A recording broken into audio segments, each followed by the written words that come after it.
So this can go on for a while, but it is a signal that the wind has changed. Hi, this is Mike Maloney, and I've got Jeff Clark and Chris Martenson with me for our weekly roundtable discussion, I guess it is. And Jeff's the moderator. Take it away, Jeff. Okay, great to be back with you guys. And Chris, hi, how are you doing? I'm doing really well, thanks. It's great to be back with both of you guys as well. You know, there's so many things happening right now that I'm really glad that we're doing these weekly calls because we're getting hit from so many different angles in society, the economy, our currency. So there's a lot to talk about. So I'm glad we're here. So let's jump right in. And the first topic I'd like to throw out to you guys is a couple articles on just how fed up some citizens are and how much they're suffering because of a lack of progress being made by Congress. This article here in CNBC talks about we're going to lose everything. And it's kind of sad to read about all the different anecdotal reports of people that are genuinely hurting through really no fault of their own. And then here's another article that talks about millions of Americans are facing longer periods of unemployment. Guys, this doesn't sound like anything that's going to resolve anytime soon. But my question to you guys is, how much of the blame for this do you lay at government that this is dragging out so long? Mike, what do you think? Well, you know, like I've said, I think we're in for the greatest depression. I think that's what's coming. And the big problem here is government and central banks are going to try and beat this through currency creation and manipulation of the economy. Now, it's a real quandary. And if you, I've got a friend here that runs a business where he supplies flip-flops, and there's him and there's Walmart. If it isn't sold at Walmart, they come through him. His business, he's been in business for like 30 years. And they're currently somewhat shut down because he can't get his employees to come back because they're making more with the payroll protection plan and unemployment and the other benefits. But at the same time, and it sounds mean if you say those things, but there's, another friend of mine has a cousin that's a long haul trucker, and he's getting paid more to stay at home than being on the road. And he just loves it. And he said he's not going back to work until he's absolutely forced to. But there are people that are really suffering out there. Also, we've seen a lot of the currency, like in Puerto Rico, you don't have to have paid into unemployment to get unemployment here. If you're not working, you can get unemployment. And so somebody that used to mop my floors and things like that, he was really suffering for a while. He lives in government housing. He gets food stamps, but he didn't have any employment, so there's no excess cash coming in. And then he suddenly gets all the back unemployment and the payroll thing, and so the benefits. And so he goes out and he buys this 15 or 20-year-old car that has $5,000 worth of wheels and tires on it. He gets $7,000 and he spends it all at once. And now the car is for sale because he can't afford it. The car was actually more than the $7,000 that he got. Wow. So one thing about it is when you put currency in the hands of the poor, they spend it right away. So it does go and stimulate the economy. But, this is a really tough thing. And I just don't see, there's a lot of businesses that are going to be folding. And I see higher unemployment. And when those people are unemployed, they can't afford to go to a restaurant. And they can't afford this and they can't afford that. And so it's a downward spiral. Same thing happened going into the Great Depression. Very good point. Chris, what do you think? Congress adjourned without any kind of stimulus deal. How much of this blame do you lay at their feet, or is this just bad luck? No, this is 2008 was sort of our trial run for this, and we had a lot of learnings from it. The first was that if you just bail the banks out, it makes people mad. And it doesn't really do anything stimulative, because what do bankers do? Well, if they get a $10 million bonus check, what do? Well, they make an offshore account. The Panama Papers taught us that, right? They just squirrel it away somewhere and all of that. Mike's absolutely right. If you want stimulus, you got to get it in the hands of the people. And guess what? If you put $1,000 in the hands of a poor person, all you have to wait is like 24 hours, and it's going to be in the hands of a banker eventually, right? They'll pay their mortgage, they'll buy something. It'll trickle up very, very quickly. But again, both on the fiscal side for Congress, absolutely ruinous policies. They came up with this horribly conceived PPP program. They're like, oh, well, Chris, everybody, it's hard. We were operating under such pressure. And I'm like, yeah, but surprise, surprise. All the people you look at who got the PPP loans, and it's like hedge funds, money managers, Wall Street firms, giant corporations. It was so poorly conceived that I think I could have done worse if you only gave me 28 seconds, but give me a good 45 seconds. I could have done better. And so could have an average American. That's why average people are getting mad. They're getting really angry. And the small and medium-sized enterprises are just getting absolutely screwed at this point in time. So leave it to Jay Powell. I call him Pants on Fire. That's his middle name. Leave it to Jay Pants on Fire Powell to find a way to make Marie Antoinette a sympathetic character in history. Because what he's doing is like a let them eat stocks moment, as I put it, right? Let them eat cake. He is absolutely six billionaires now have over $1 trillion thanks to Jay Powell, who's like, well, what are you going to do? We got to make the rich richer, right? It's such an atrocious moment in history. Are they making it worse? Yeah, with extra gasoline on the fire. Wow. Yeah, good point.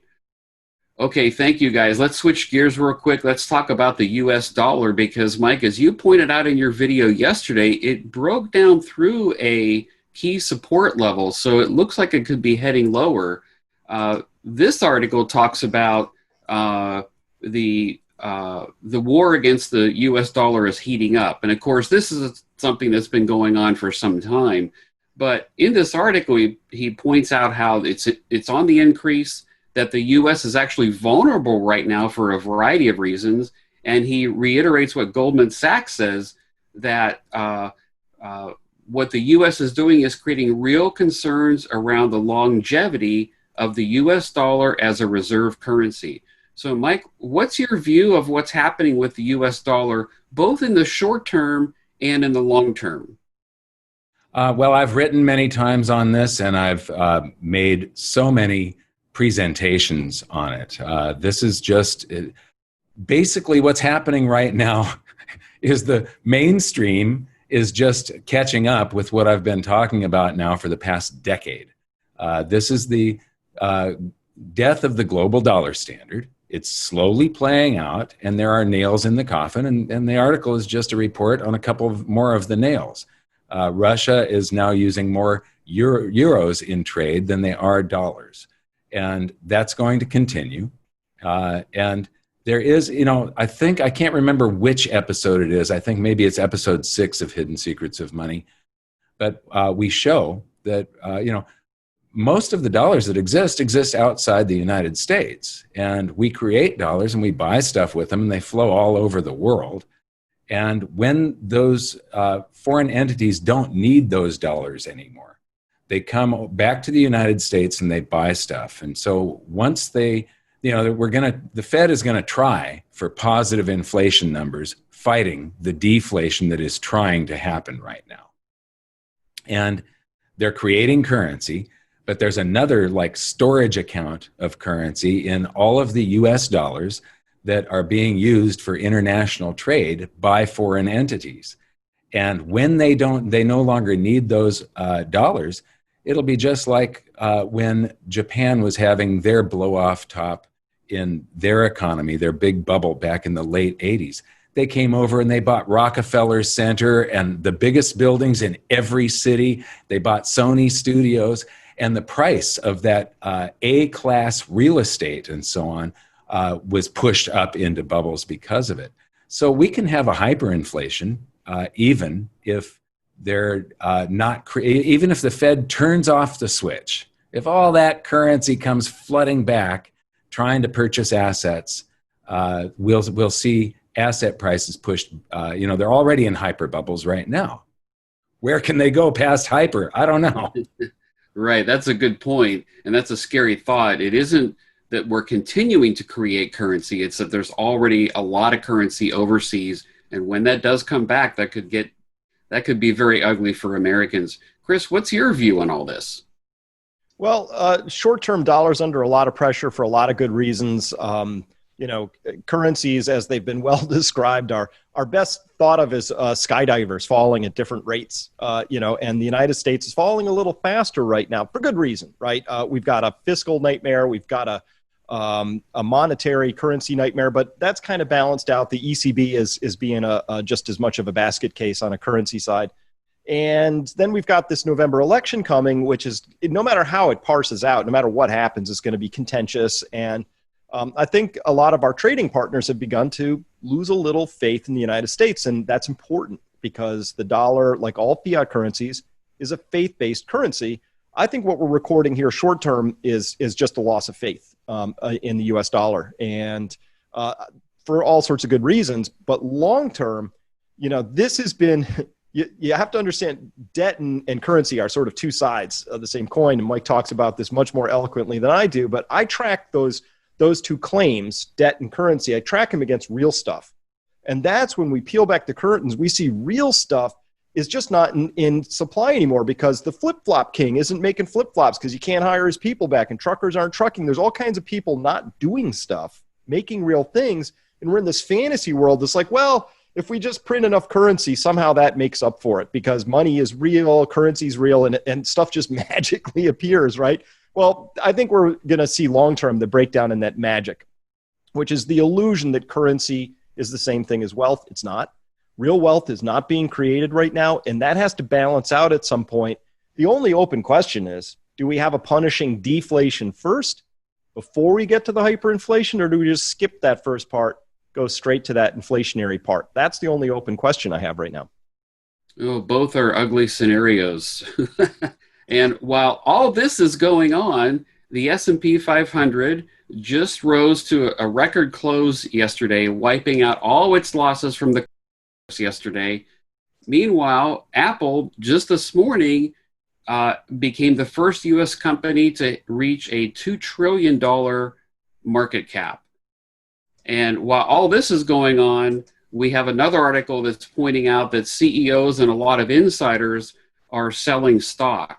In fact, they're selling stock at a pace that is faster now than over the past 14 years since 2006.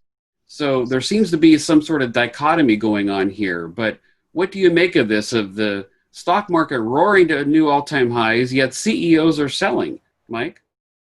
Well, my very first video back in August of 2005, I was giving a presentation at the Silver Summit, and I showed the insider buy-sell ratio had exploded to record numbers. That was 2005, and it wasn't until the end of 2007, 2008 that real estate really started to collapse. The stock market started to collapse. So this can go on for a while, but it is a signal that the wind has changed, that there has been a dramatic turn in the economy when all of the insiders are unloading their own stock. Good point. Yeah. Chris, what do you think? Stock market all-time highs, Apple with true $2 trillion market cap, but insiders are selling. They say the first trillion's the hardest.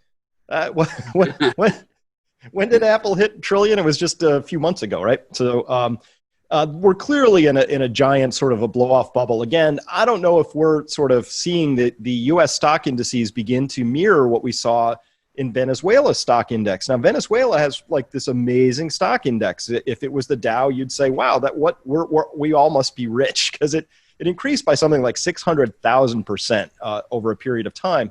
That sounds great. The problem was inflation had increased by 2 million% or something. So it was actually a loser in that story. I can make an argument for why currency is flowing into stocks, but what I can't do is make an argument to say that tells me something important about the economy. Like Vice President Pence just tweeted out this morning excitedly, S&P all-time new high, we're back, baby. And the answer is no, not necessarily if that's just a fictitious rise brought about by central bank printing, which is what this has been. And so the next question is, does that really show that we're on a path towards recovery? Well, no, if it means, just the rich get richer, relatively speaking. But more importantly, those are all, the price of stocks is a claim. It's a claim on the production of the earnings of companies. It's a claim on the output of a nation that those companies are housed in. All those claims. Well, Jeff, Mike, when I peel back the curtains, I see less and less stuff being produced. You look at auto sales. True, new home sales are up because people are leaving cities, but now we've got the corresponding empty apartments in the cities where those people just left. We see trade balances down all over the place. And so the real production down, claims against it up. We've seen this story before. I'm not just suspicious of it. I'm with the insiders. I think you ought to be selling that story. There you go. Yeah. Can I make one more comment on that, Jeff? Yeah, real Chris, quickly. you brought up Apple.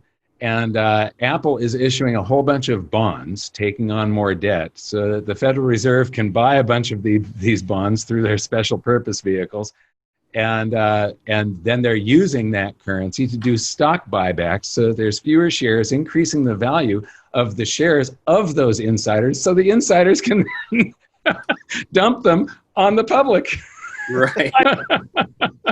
Should be illegal, but yeah, right. Good point. So I think the message today is obviously we need to be prepared, and both Mike and Chris have free books. We'll throw the links up on the screen here for you to help you get prepared.